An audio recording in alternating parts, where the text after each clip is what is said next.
Namaskar. Welcome to this session. We have been considering Kriyayoga and Kriyayogi that finds a reference in Patanjali's Yoga. The second chapter of Yoga Sutra, called Sadhana Pada, commences with Kriyayoga. And Kriyayoga, the word here, is a technical term. And therefore there is also reference to Kriyayogi, who is Madhyama Adhika, a yogi on middle hierarchy. So we are trying to understand Kriyayoga and Kriyayogi. Now, Kriya Yoga is not a yoga of its one kind, as is the notion today. Kriya Yoga means a school of yoga, what we have today. But that is not the case here. Kriya Yoga is a stage that comes after Ashtanga Yoga being sufficiently attained and some proficiency had. So Kriya Yoga is the step in yoga, stage in yoga, which comes after Ashtanga Yoga has been sufficiently accomplished. That is what the Kriya Yoga is. So Kriya Yoga in simple terms means accomplishment in Ashtanga Yoga, that is Kriya Yoga. So this is something that should be understood at the outset. And now, what is this stage and the step after Ashtanga Yoga is practiced and Ashtanga Yoga is assimilated? So, it is a stage where the middle hierarchy yogi is countering klesha. While if you look at the case of one who is in Ashtanga Yoga, or one who has commenced Ashtanga Yoga, or one who is in preparatory of Ashtanga Yoga, we really don't counter kleshas. Kleshas are metapsychological afflictions and not merely afflictions. So we commoners, in our idea of yoga, we are trying to counter agitations that come to our psychological mind. We want to be agitation free, agitation proof, for ease and comfort in our life, because they torment us. Psychological afflictions really torment us. So we want to be free from psychological, psychomental afflictions. And that is why we do yoga. But here Kriya Yogi is pursuing yoga to counter metapsychological afflictions. So there is a big difference what we try to counter or achieve through yoga and what Madhyama Adhika tries to counter and achieve through yoga of that level. So we are not trying to really get rid of Avidya, Asmita, Raga, Dvesha, Abhinives, the 5 kleshas. We are trying to develop technology to counter klesha vrittis. Not kleshas, but klesha vrittis. Klesha vrittis are kama, Krodha, Lobha, Moha, Mada, tsarya, and such psychological afflictions, pain, pleasures. So we want to be having a life which is smooth, without spikes, without agonies, without worries, without anxieties, without pain, without sorrows. That's what we try in our yoga. So these are all klesha vrittis. These are all offshoots of klesha. And in Adhyatma they are termed as Shadripus. Kama, Krodha, Lobha, Moha, Mada, Matsaryam. Kama is the passion, lust. Krodha is anger, exasperation. Lobha is greed and avarice.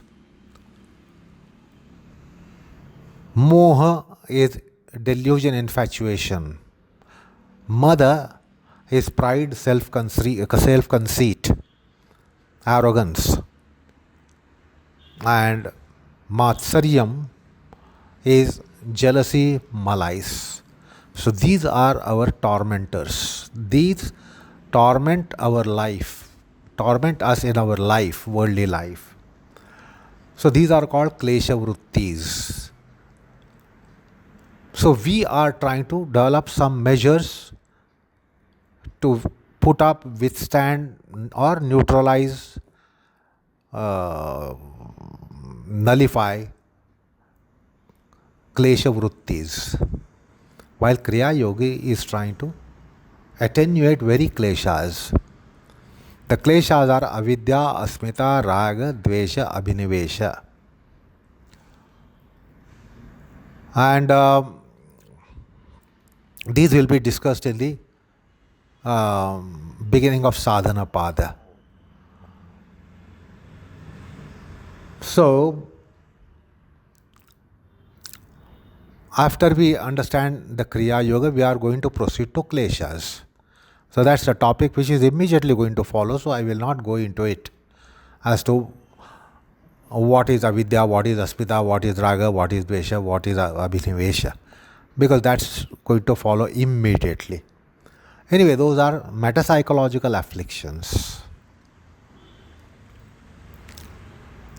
So Kriya Yogi and his yoga is for samadhi bhavanarthaha, for actualization of samadhi. That means he has evolved samadhi potentials, he has understood the engineering of samadhi. Now samadhi is to be only actualized, it is only to be structured and raised up. So samadhi bhavana means samadhi structuring, that is actualization of samadhi. That means he has all the basic components needed for samadhi. And kleshatanukaranartham, and the kleshatanukaranam, attenuation of kleshas. We are not doing yoga for our samadhi. I need not tell you why we are doing our yoga. We are not certainly doing our yoga for sampragnat, asampragnat samadhi, sabija and ribija samadhi. We have so much way to go to be reaching to that point where the samadhi will be on the horizon for us. So, needless to explain why we are doing yoga. Welfare, well-being here, and that is why we are doing it. Whereas Kriya Yogi is one who is looking for samadhi. He has all the equipments of samadhi, he has all the material gathered, collected, needed for structuring of samadhi. So he only has to be engineering it for actualization. That is what Kriya Yogi is looking for. And that is what Kriya Yoga is, where he learns the assemblement of the components of samadhi, and therefore samadhi is actualized.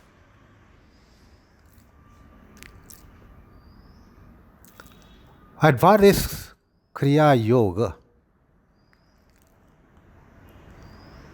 it is traditionally conveyed to us that Jnana Yoga or Jnana Marga, Jnana Sadhana, Jnana Yoga, Karma Marga, Karma Sadhana, Karma Yoga, dhyana sadhana, dhyana marga, dhyana sadhana, dhyana yoga, and bhakti marga, bhakti sadhana, bhakti yoga. This is what is the yoga of Kriya yogi, and therefore this is Kriya yoga. Kriya yoga means to be proceeding for attaining, evolving Jnana yoga, Karma yoga, Dhyana yoga, Bhakti yoga. Because these are the four yogas which are going to counter or at least mitigate or neutralize or attenuate kleshas, which are 5. So for 5 kleshas there are 4 yogas. So the tradition tells us that the Jnana yoga is to counter Avidya, Karma yoga is to counter Asmita, Dhyana yoga is to counter ga-Dves, and Bhakti yoga is to counter Abhinives. And of course, all yoga means they are integral. They are not watertight compartments, or they are not blocks, separate blocks. That this is Jnana yoga block and this is Karma yoga block. These are not the what you can call as columns, 4 columns. These are not 4 separate columns, but they are integral processes. They are intermingled. It doesn't mean that the Jnana yoga is totally separate from Karma Dhyana Bhakti yoga, or Karma yoga is totally separate than Jnana Dhyana Bhakti yoga, or it is not that Dhyana yoga is completely separate from Jnana yoga, Karma yoga and Bhakti yoga, or Bhakti yoga is not totally separate than Jnana Karma Dhyana yoga. So yoga is integral process. This is to be understood. In yoga, the very word yoga means integrated process, integral process. So now we are going to consider Bhakti yoga, which is one of the 4 yogas, 4 aspects of yoga, or the 4th aspect of yoga of Kriya yoga. So Kriya yoga is a composite form of yoga. It is a compound of Jnana, Karma, Dhyana, Bhakti. These are not 4 watertight compartments. So that's how we have to understand the Bhakti yoga in Karma yoga, Kriya yoga, and the Bhakti yogi facet in a Kriya yogi. So this is what is Kriya yoga is, that it is a compound, it is a combination, it's a weave, it's a fabric of Jnana yogic culture, Karma yogic culture, Dhyana yogic culture and Bhakti yogic culture. So we are now trying to consider the fabric of Bhakti yoga, which is in Kriya yoga. So also the Jnana yogi has certain characteristics such as Atmanityatvam, Nitya Vivekam, Sukha Dukkha Vivekam, Sat Asat Vivekam. So various kinds of Viveka, Dharma Adharma Viveka. So various kinds of Viveka which are spoken of in Adhyatma.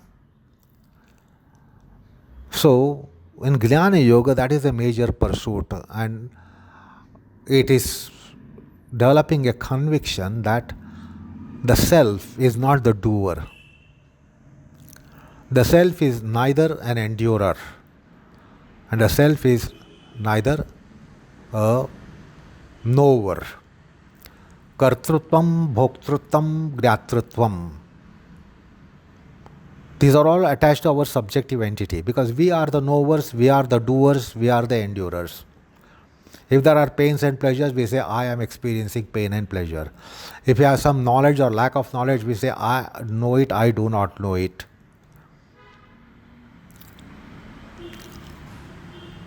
So if it comes to doing something or not having done something, we say I have not done it, I have done it.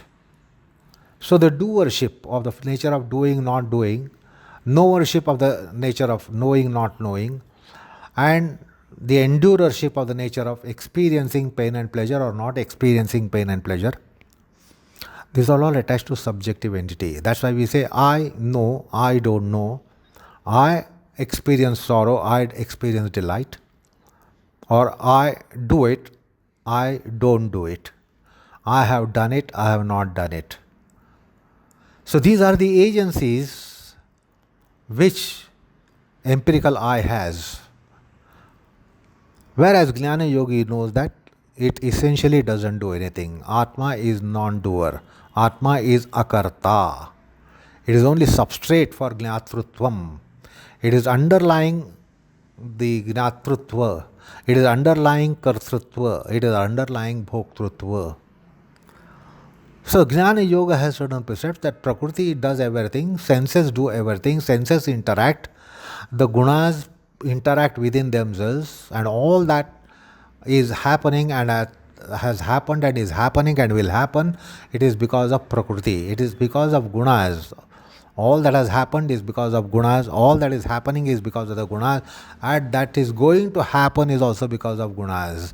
That is the primordial matter in various forms. Bhutendriyatmakam Prakriti. So that is how Jnana Yoga highlights that aspect. The self is not a doer, knower, endurer. Though that's a Sankhya precept.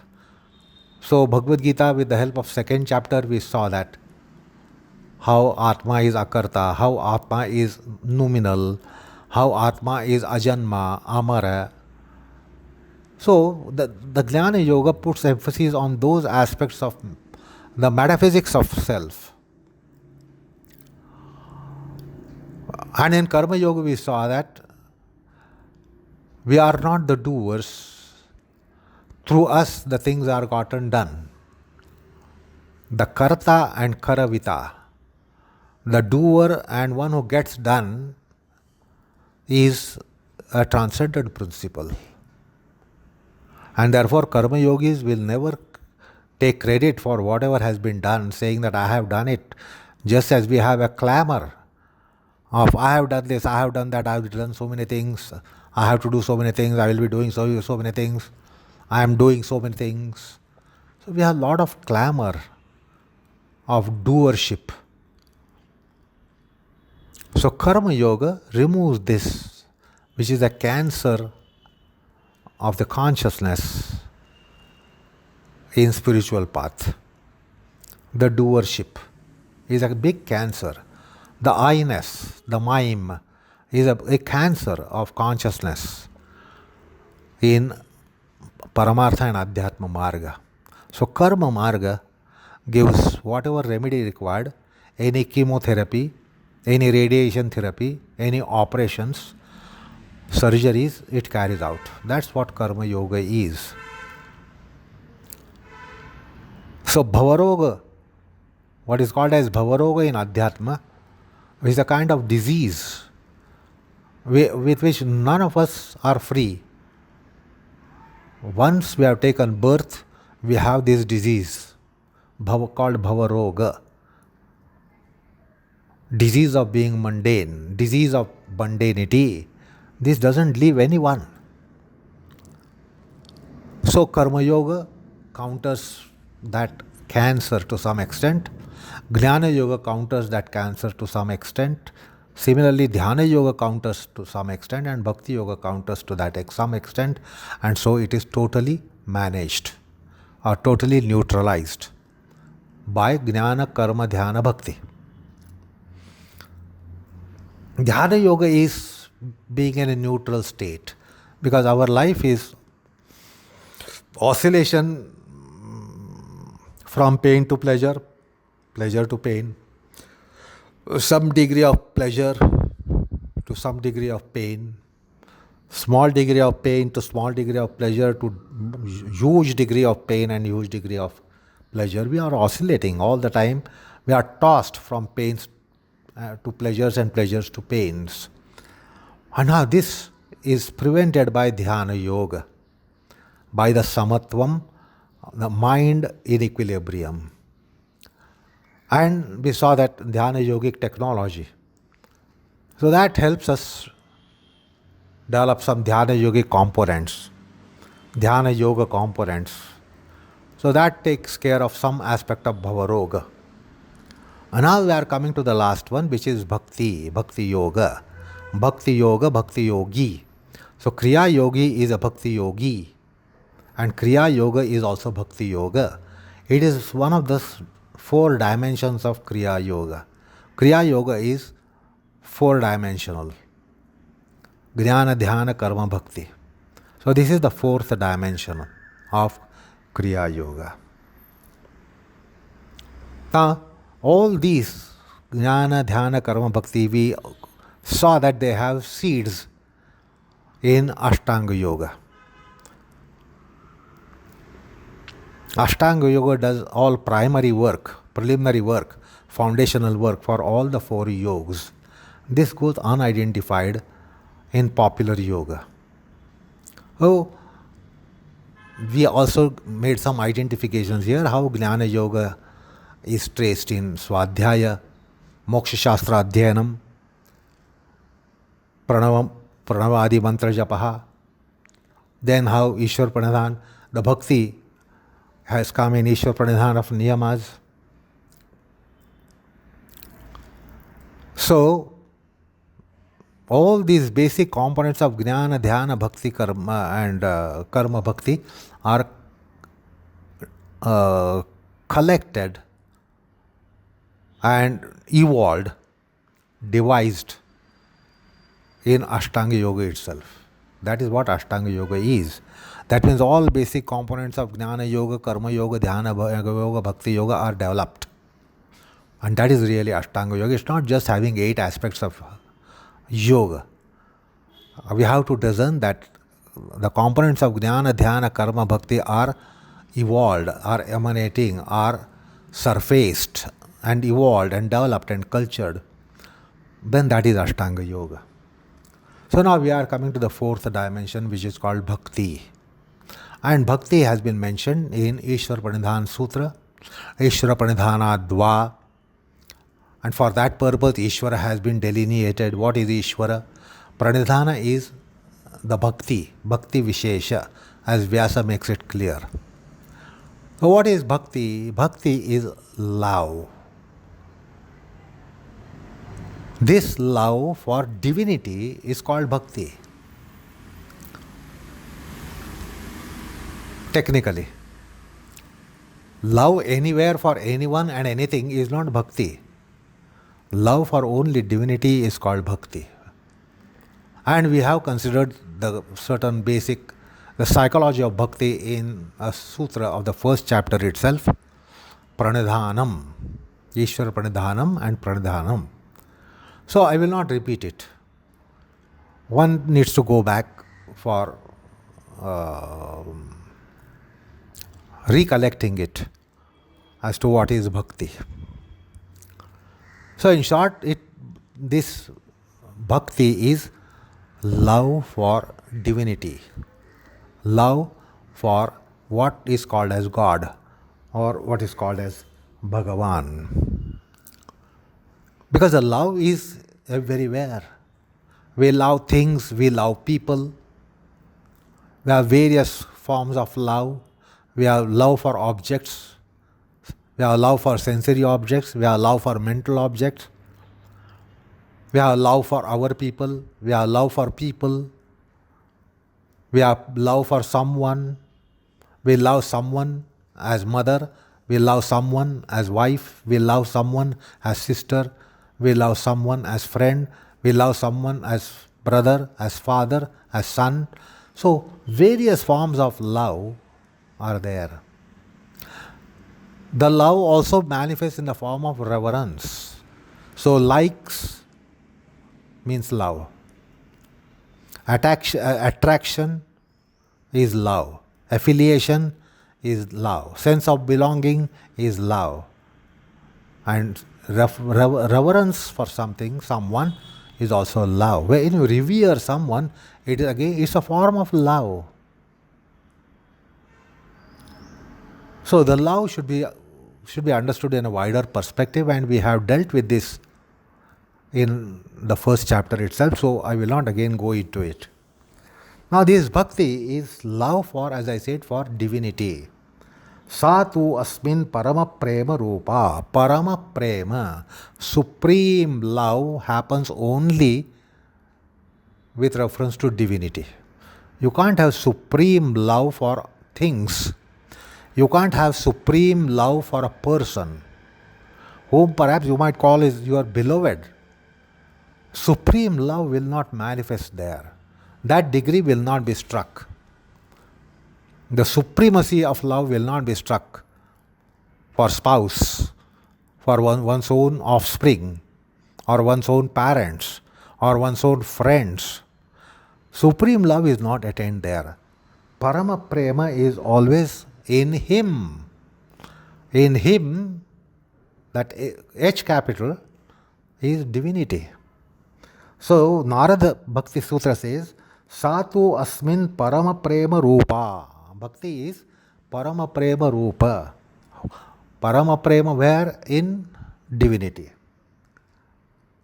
So also Shandilya Bhakti Sutra says, Sa para anuruktihi Ishware. It clearly says, love for Ishwara is only bhakti.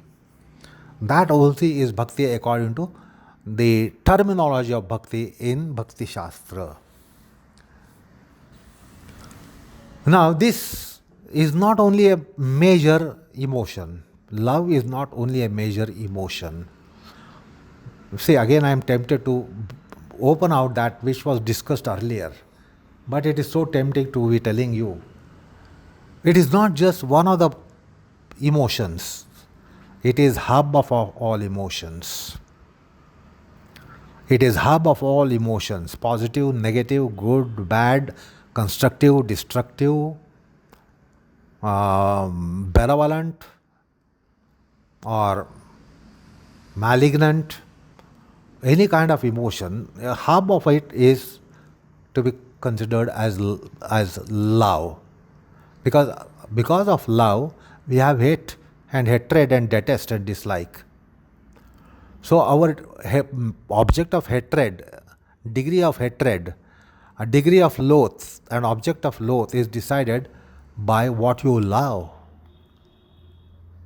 Unless that is not decided, you will not be deciding on what to be loathing or what to be hating. So it is hub of all activity, emotional activity. So all emotions, positive, negative, constructive, destructive, saintly, brutally, they are all going to find their roots in one basic emotion, and that is love.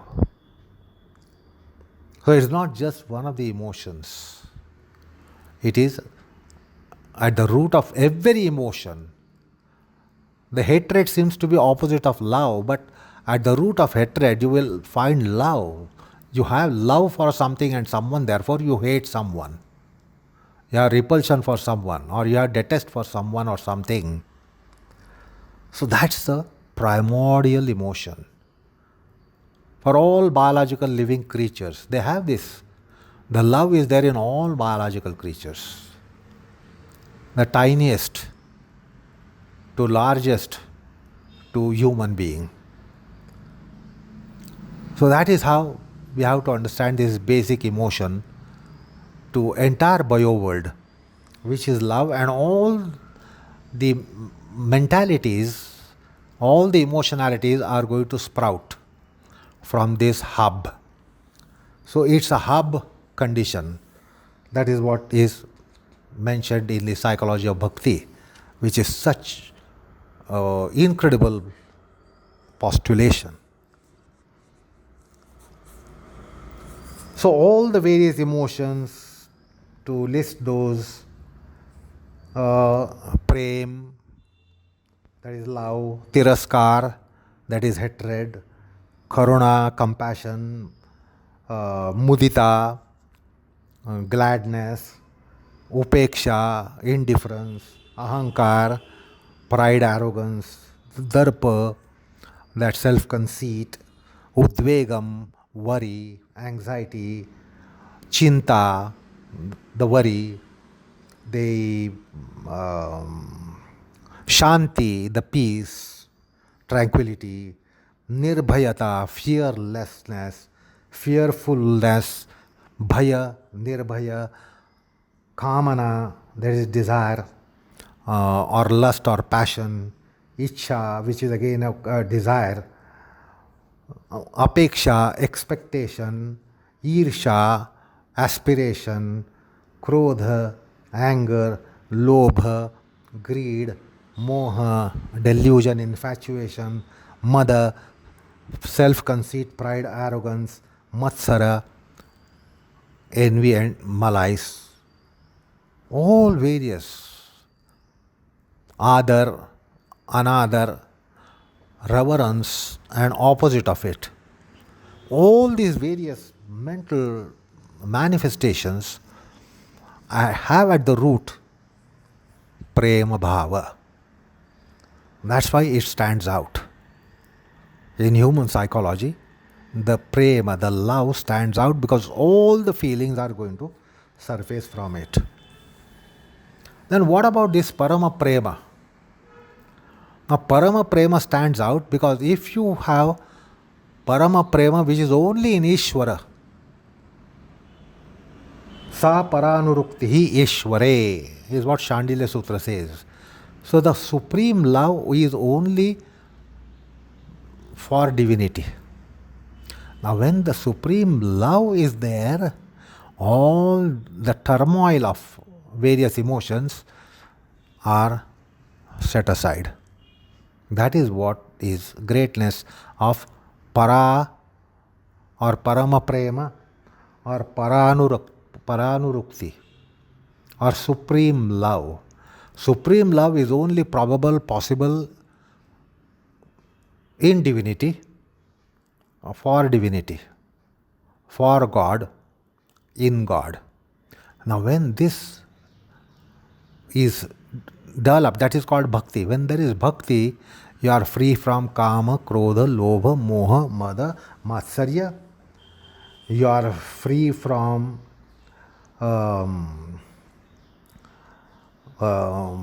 any kind of love, mindness, that is mamata, anuraga, attachment, asakti, shraddha, vatsalya, sneha, maitri, shatrutvam, tiraskar, karuna, mudita, upeksha, ahankar, darpa, udvega, chinta, shanti, bhaya, nirbhayata, karuna, ichha, apeksha, irsha, krodha, lobha, moha, all these are neutralized. So we don't have any turmoil in the mind. Our mind has turmoil because of these variegated emotions in us. Likes and dislikes and loves and loathes, attachment and aversion, friendliness and alienity. So our mind has turmoil because of these various emotions that we have, and we can imagine as to what is emotional turmoil, which is there for everyone. In some people it is beyond any management and therefore they become psychotic, neurotic. If we are not psychotic, neurotic, still we have the turmoil. Only we are able to put up with it. But that is there. And that is not really comforting. That is really not comforting us.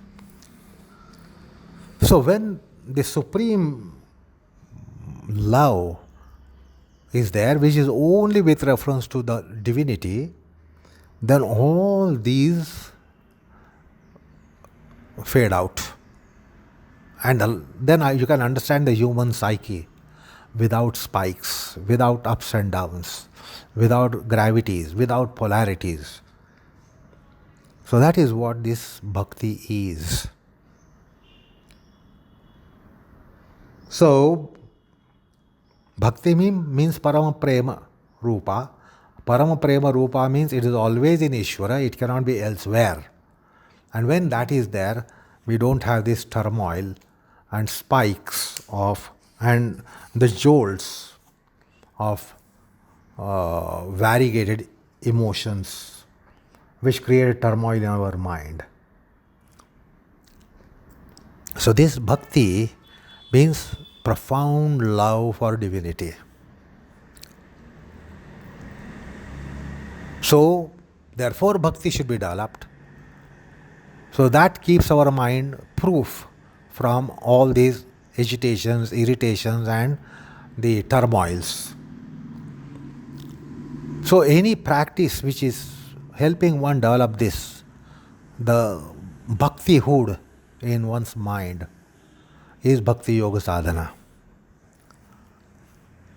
So what is Bhakti Yoga and what is Bhakti Yogi? So let me cite a verse from Bhagavad Gita which beautifully sums up. Adveshta sarvabhutanam. Adveshta sarvabhutanam. No dvesha, no hate or loathe or detest or dislike or aversion for anyone, anything. Adveshta sarvabhutanam. But he has maitra bhav for everyone, anyone, every time, all the time. So no oscillations. So adveshta sarvabhutana maitra karuna evacha. So in the 12th chapter, Bhagwan himself is describing it. Adveshta sarvabhutana maitra karuna evacha. He has maitri and karuna. So this is characteristics of a saint. What is a saint? He has friendliness for everyone, anyone, all the time, any time. He has karuna and compassion for those who are deeply infected by bhavarogam. He has karuna for them. He knows that these people are suffering. Everyone is suffering. Even those who feel that they have no sufferance are actually suffering. They do not know that they are suffering, but they are suffering because they are infected by bhavarogam. So he has karuna. Then aniketaha. He doesn't have any possession or mime saying that this is my house, this is my town, this is my country, this is my house. Aniketaha. Sthiramatihi. Steady in buddhi. Bhaktiman me priyo naraha. He is bhaktiman. Like Shaktivan, he is bhaktiman. Me priyo naraha. I really love him. So this is a love to divinity, which is the supreme entity for love, is such that thereby that also starts loving us. So it is never one-sided that you love but he doesn't love. That it happens in human relationships. One-sided love. It doesn't happen here. He promises here that if somebody is loving me, I will be equally loving that person. So, adveshta sarvabhutana maitra karuna evacha aniketah sthiramatihi bhaktiman me priyo naraha. I like such human being. Not only that human being likes me and loves me, but he says I also like him. So he is like a saint. Doesn't have loath or hate or avarice or sadistic mentality for anyone. So saintliness. Now we can characterize what is bhakti, what is bhakta. Any bhakta will be like that. The lovers of God will never get engaged in vandalism that we see today, in fundamentalism, religious fundamentalism. See, it has become a womb of all terror. We experience this. The entire terror in this world is because of this fundamentality. That is not bhakti. Bhakti means it will be like this. They cannot be having slightest, even iota of terrorism in them. As a matter of fact, they will be having love for anyone and everyone. So that is what bhakti is. So this bhakti is planted, or it is seeded in Ashtanga Yoga by way of Sharanga Bhakti, Navavidha Bhakti. So I won't recapitulate. It is necessary that you again revisit that topic which was discussed, that lesson when it was discussed. So while we were dealing with Ishwar Pradhana, we dealt with Sharanga Bhakti, Navavidha Bhakti. So these are the principles which have come in our ethos. The Navavidha Bhakti which has come in Srimad Bhagavatam, it is in the ethos of Adhyatma. And then giving prominence to these practices is called Bhakti Yoga. And then one who has got it is called Bhakti Yogi. So the reference to Sharanga Bhakti, just for you to help recall it: Shravanam, Kirtanam, Vishnu, Smaranam, Padasevanam, Archanam, Vandanam, Dasyam, Sakhyam, Atmanivedanam. This is Navavidha Bhakti. So the Sharanga Bhakti, which is mentioned in Shastras, later in Puranic times, in mythology, came to be explained as Navavidha Bhakti. It is not different. Sharanga Bhakti and Navavidha Bhakti are not different. The Sharanga Bhakti of earlier periods got opened out in Puranas, in mythologies, what you call as mythologies, which is not really mythology, there is no myth in it. So it is Shravanam, Kirtanam, Vishnoho, Smaranam, Padasevanam, Archanam, Vandanam, Dasyam, Sakhyam, Atmanivedanam. So Navavidha Bhakti has come. Then it has been again further shortlisted to just Bhagavad Puja. Shodashopachara Puja, the Panchopachara Puja, etc. Or a Bhagavad Gita comes to very, very simple form of it. Patram, Pushpam, Phalam, Toyam, Yome Bhaktya Prayachati. So simple things like Patram, Pushpam, Phalam, Toyam. And then the Bhakti Yogi believes that it's not just divinity as an entity, but this divinity is what? Bhagavad Gita clearly mentions, Pitaham Asya Jagataho, Mata Dhata Pitamaha, Gatir Bharta Prabhu Sakshi, Nivasa Sharanam Surut. And then we know the traditional the reciting of Tvameva Mata Cha Pita Tvameva, Tvameva Vanduscha Sakha Tameva. So he is everything. He is everything: father, mother, friend, resort, friend,